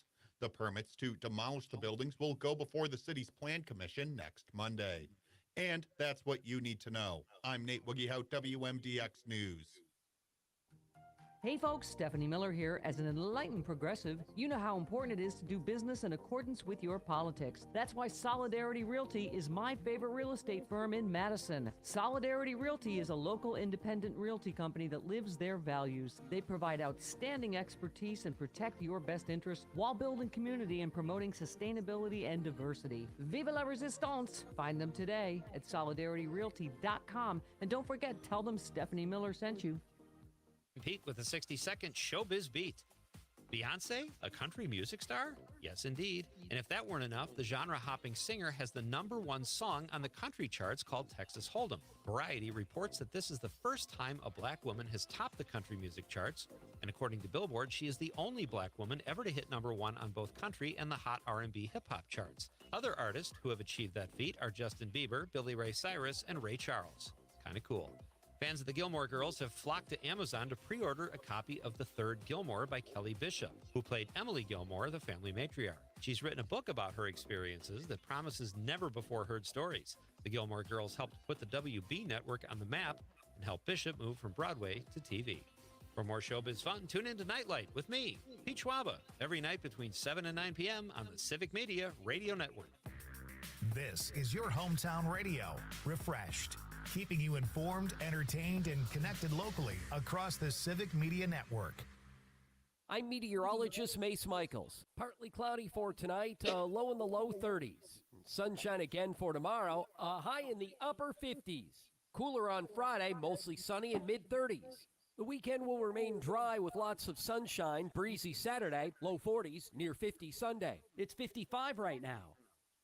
At Chance Design Build, we provide remodeling done well with love. Our commitments extend beyond our workplace and your home to support our community. We judge people by the content of their character, not by the color of their skin, and we believe all humans deserve quality, publicly funded education, childcare, and health care. But what do you believe in? At Chance Design Build, we believe every person must have the opportunity to thrive. If you're thinking about remodeling your home, go to chancedesignbuild.com to learn more about our commitments to you, your home, and our community. There's nothing better than the Violet Zoo and the Old Brick Gardens. Except maybe Mad Radio 92.7 WMDX.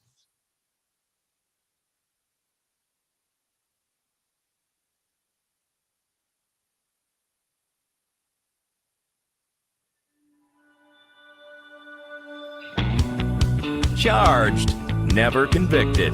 The Devil's Advocates. And thank you for listening to the Devil's Advocates radio show. You can join us on the line at 844-967-2789. Callers, be patient. We will get back to the lines. Just a few more I want to throw out there regarding Donald Trump's taped live town hall in Greenville, South Carolina yesterday. Laura Ingraham holding the leash, trying to make him sound not so crazy and not doing a great job because, of course, we all know Fox News lies. But Donald Trump did have some comments to say about the civil fraud case. Not that it's entirely analogous to the Navalny murder, But, he has some other things to say about the fraud case. Nate, gonna need your help. Let's jump down to cut number 9 regarding his cash. Cash is king, baby. Cut 9. Question, which I thought about a lot last night because it's such a huge amount of money. You have to decide whether you're going to put up that bond and escrow to appeal. Are you going to do that? And where are you going to get the money? I'll tell you what we're going to do. Number one, we'll have a lot of cash, but that doesn't mean he can take it. I mean, you know what he did? I think he looked at my cash and he said, well, we'll take all of his cash. This is all coming out of the White House. This is everything that you see, whether it's that one or the DA. You know, in the DA's office, in Bragg's office, he has his top people from the DOJ working in the district attorney's office in New York. Nobody knows that. Everything is coming out. This is all election interference. They're trying to damage me so they can win another election. They want to do. Yes, it's the deep state. It's Donald Trump. It's not the fact that, Engoron actually articulated and identified where the money, how they came up with the money. You know what I mean? Disengorgement, ill-gotten gains, that kind of thing. How much money did interest did Deutsche Bank not earn because of the way that you conducted yourself, sir? You can put a dollar amount to it, like interest at $87,000 a day. You can do the math. A few more from Trump than your calls, 844-967-2789. Let's get to the cut number 10, please. It's all coming in on you now. If I From criminal to civil to the money. I got everything. I've become an expert at law. If I didn't run, I wouldn't have any of these lawsuits. You know that. None of them. No one knows more about nuclear than Donald Trump. He's an expert at everything. I mean, just ask him. I mean, with that kind of resume, with that kind of talent, with that kind of brain power, you think the guy would be a radio show host. You know what I mean? Because that qualifies you, Nate, to do everything. A few more from Trump. I swear we will move on. The truckers, apparently they hate New York, according to Donald Trump. Let's hear it, number 11. So there are constitutional hurdles you're going to have to cross. Are you going to expect the Supreme Court would interfere in a state court decision? I've never seen such support on a decision before.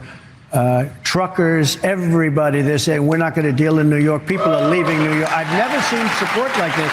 I think there's a lot of pressure on the court system of New York to do what's right.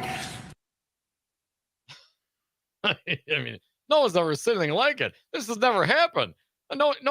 There's not been such a fraud to a massive degree as a guy like Donald Trump. And, we all kind of knew this. You heard this, the guy, and you think, well, if he gets elected, wow, how would he get arrested? What did he do?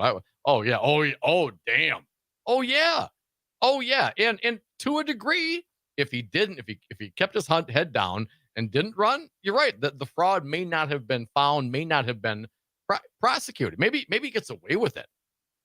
And is that something we can agree on? You poke your head up and you're going to get a microscope shoved up your behind because that's what happens. And when you're a kind of guy like Donald Trump, when you engaged in the behavior and the business dealings and the world in which you do, and you do it like that, and all of a sudden people start looking, well, imagine that. And it's not like these actions that he's being investigated for are actions that he has himself done. No one, it's not a honeypot, man. No one set him up. You know what I'm saying? He decided to have sex with a porn star. Great, man. That's what porn stars do. They get paid to have sex. You decide to have some casual raw dog sex with a porn star when your wife just had a kid. But, I'm not judging morality here. I'm just saying that in and of itself, me, man, I'm a pretty liberal guy. I don't give a damn. 2 people, 3 people, a whole bunch of people getting through the night together. That's up. Whatever you consenting adults do in your free time, as far as I'm concerned, it's entirely up to you. However, I'm not going to say but. How about I say and? And if you engage in that and you figure out that you don't want people to find out, and you don't want people to find out about your extramarital trysts because you are running for president. And if you're running for president and you're coming off the tail end of what's called a Hollywood access tape, where you're talking about tic-tacking up and grabbing women by the and they'll let you do it because you're a big star. And then they find out that, you're also sleeping with porn stars and Playboy bunnies. And, maybe I'm just suggesting perhaps that might have been taken into consideration for the 20, 30, 40 some thousand people. Maybe that would have impacted the election. And that's the whole point. That's why he tried to bury it. That's why they did the catch and kill. That's why David Pecker with the National Enquirer. This was a thing. This was a process. This is how they did it. Not the sex. I don't care about the sex. I barely give a damn about how you classified your payoff for attorney's fees versus, meals and entertainment. Barely. But what really, really matters is you did it and how you did it, why you did it to impact the election, to keep people from knowing who and what you really are. And that was all your action, man. You decided to do that. And therefore, now we have Alvin Bragg. And I would suggest this is, while the most salacious perhaps and very unimportant compared to overturning democracy, this is the origin story for Donald Trump. I mean, if he got away with it. He got away with paying off the porn stars. That information did not come out until after the election, and he got elected. It worked. Well, what do they say? If you allow it to happen, if there's no consequence to it, you're going to keep on doing it. What do you think the consequence will be for a guy like Donald Trump if he is able to get away with his absolute immunity? If he's able to get away with no charges on the J6, encouraging people to come down will be wild. What are the consequences then? Because if it's not buried now, if a cigarette is not put out on this action, they say, man, J6 is just a trial run. It's going to happen again. We can't allow that. 844-967-2789. I think we got one more, the perfect loan, Nate, number 12. Let's play hear this one, and then we'll call 844-96-party. Cut 12, please, Nate. I think there's a lot of pressure on the court system of New York to do what's right.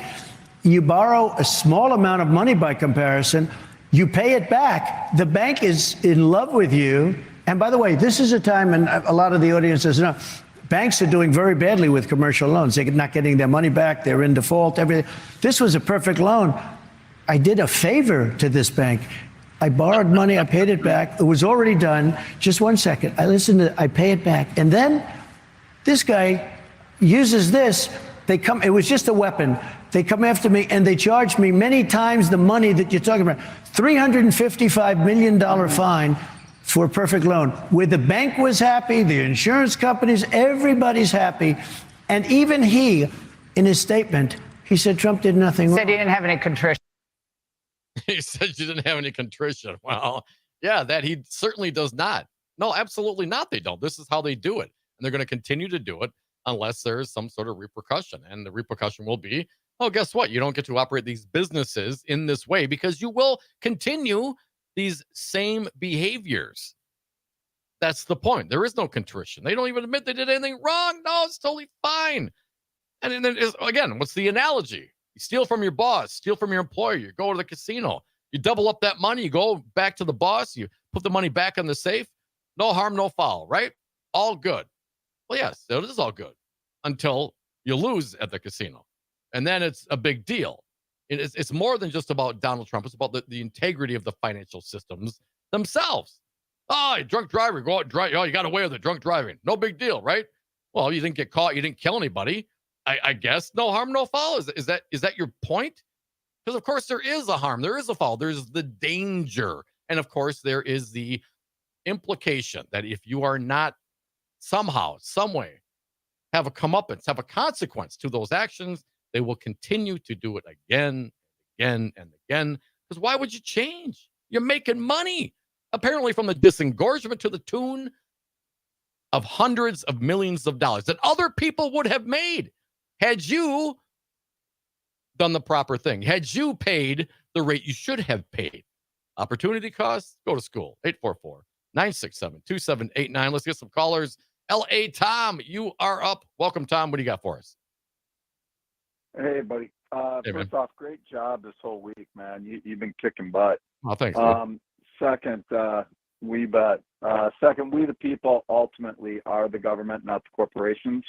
So I hope everybody wakes up and realizes that the corporations are not supposed to be running this country. It's supposed to be we the people. And it's just very important. I have never heard such a crybaby, such a whiner, such a victim. And I know the Republicans in general, the people that you see every day on your street and that you're friends with and all that stuff, they're not big victims like that. This guy is the biggest crybaby victim I won't even use the word that he used about women's female anatomy, but that's what he is. I mean, it is unbelievable to me how it just kills me. And I would love to have some of these Republican callers call up and actually tell what policy the Republicans have put forward in the past 50 years that's actually been good for working people, whether that's on a state level in Wisconsin or whether that's on a federal level, because they haven't. And it's just ridiculous that it's the same old song he says. I mean, you could listen to him once and you've already heard him 1,000 times because he says the same thing every time. Don't be suckers. Don't be fools. This guy is absolutely not someone that you'd want to model your life after. That's for sure. Thanks, Dom. So, hang on, Tom. I appreciate the call. But what do you think the attraction is then?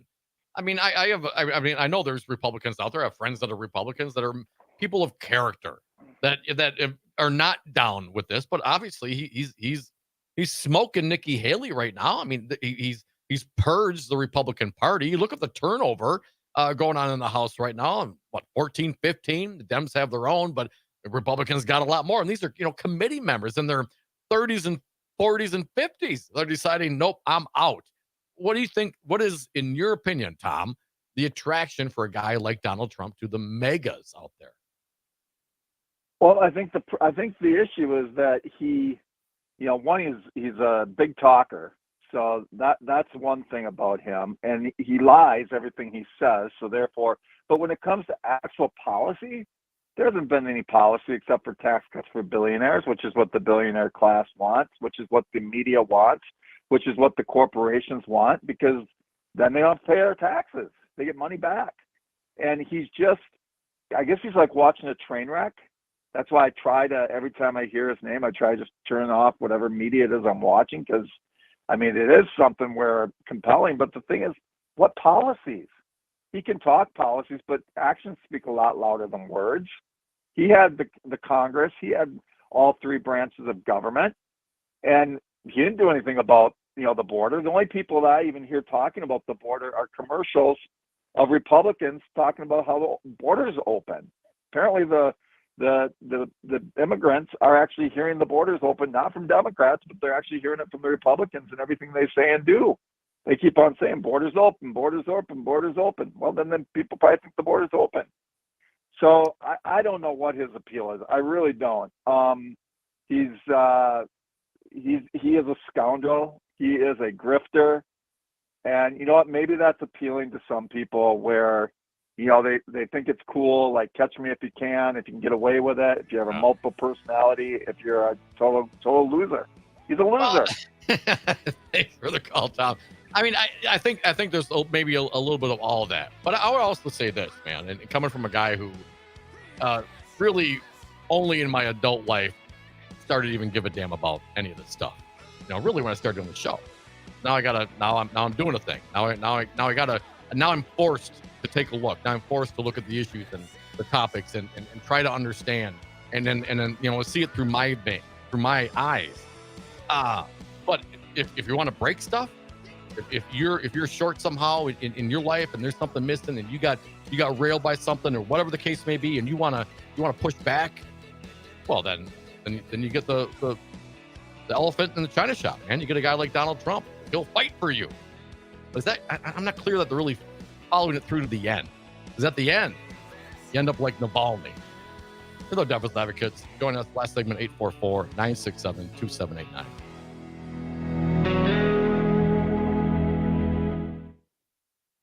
WMDX, Madison's home for the Todd Albo Show. Hi, I'm Mike Crute, and I've signed my share of commercial real estate leases. In Madison, I highly recommend Jeff Jansen from Altus Commercial Real Estate. Jeff guided me to my first radio station location on the west side. He helped us move to University Ave, and eventually Jeff set up the lease at the Civic Media World headquarters. No one works harder to provide options in commercial leasing. Call Jeff Jansen and his team at Altus Commercial Real Estate at 608-338-1101. Hey, Dom, how many palindromes can you name in 30 seconds? Race car, mom, dad, reefer, kayak, level. Did I say mom already? You're forgetting one really important one. Zero res. Not only is it the coolest palindrome ever, it's also our favorite. Right, I remember. Why is that again? They advertise with us. Zero res, my favorite palindrome. And carpet cleaner. Get the best carpet cleaning ever. Schedule your carpet cleaning online at zeroresmadison.com.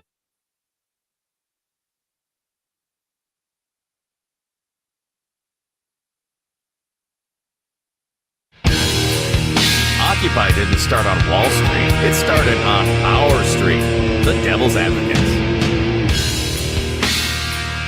And we're back before listening to the Devil's Advocates radio show. You always be hanging out with us, 844-967-2789. Our last segment of the day, stick around, Busted Pencils, is coming up next. Nate, thank you for that song. I don't know, breaking news, folks, at least to me. Did you know Slayer, they're getting back together, man.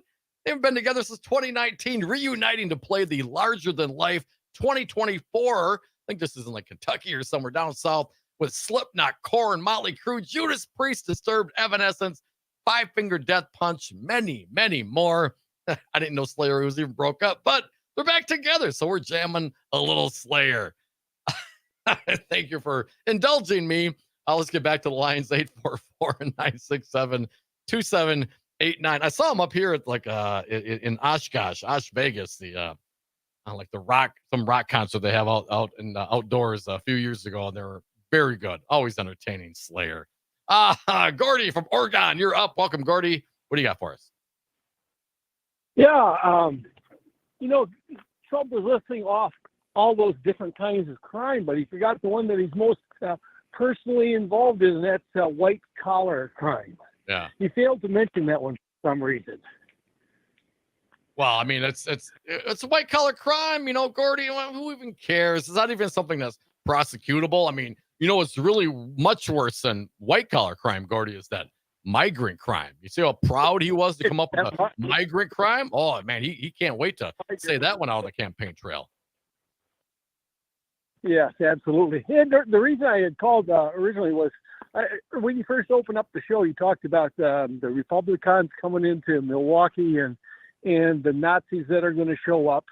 Yep. And the Nazi is a term used for a form of fascism. And I'm of the age where I can remember where I was when John F. Kennedy got shot. So when I was in school, we never heard about Nazism and pro-fascism that was really rampant in this country back in the 20s and 30s. Mm-hmm. And I only became aware of this a couple of weeks ago. I was watching this PBS show, American Experience, called Nazi Town. And I don't know if it's because we were so close to when I was in high school, we were only 20 years out of World War II, if they just didn't want to talk about what had happened in our country. And I don't know if you were aware of that because you're a younger generation than I. If you were aware of the huge Nazi and fascist movement in our country. No, Gordy. As a young man, I certainly was not. And I remember the first time, I don't remember how old I was still a young man when I saw it, but the old black and white photos of like the Nazi party in I think it was a city in New York or something, filling the place up back from the 20s. I was like, well, you got to be kidding me. What? So yeah, there's for some reason a fair attraction to that. And not to say, and we saw these national Nazis, those blood tribe folks, and there's lots of different, pick your Nazi group. You can go online and find out they're everywhere. I mean, you can go out. The National Poverty Law Center, Southern Poverty Law Center, I think, has an interactive map. You can find out where the ones are. And here in the state of Wisconsin, oh yeah, we got a bunch of them. But not to say that is the majority of folks. But they want to intimidate. They want to be out there. They want to flex their power. They want to somehow show what they believe to be some sort of strength or whatever political or ideological or racial reason they think this is necessary to literally. I mean, I'm not being Nazis like this is a term. No, they literally are walking around with Nazi flags. I mean, if you have a Nazi flag and you're walking around and you have like matching little uniforms, you're probably a Nazi. And that's not a good thing. I mean, we obviously, our grandparents, we used to kill Nazis. That's what we did. And now they walk around and yell at us that we're the problem. So, I mean, I know history repeats itself, Gordy, but we need to stay vigilant. We need to push back on it, and we need to let them know if they're walking down your street that they're not welcome in our community. Thank you for How the call. hard can that be? Saying that Nazis are bad. You know what I mean? We're just pretty basic stuff, folks. 844-967-2789. Gary from Sussex, you're up. Welcome, Gary. What are your thoughts today?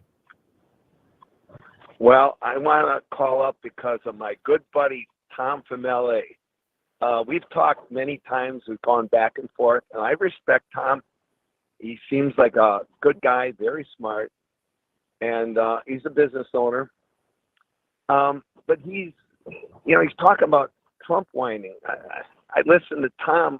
I thought, who's the bigger whiner? Is it Trump or Tom from LA? The thing is, Trump has done a lot, and he said he challenged. Tom just said, "I challenge any Republican to call up and say what good." Articulate, Gary. What has Trump done? Yeah, a lot. When he was in office, the interest rates were.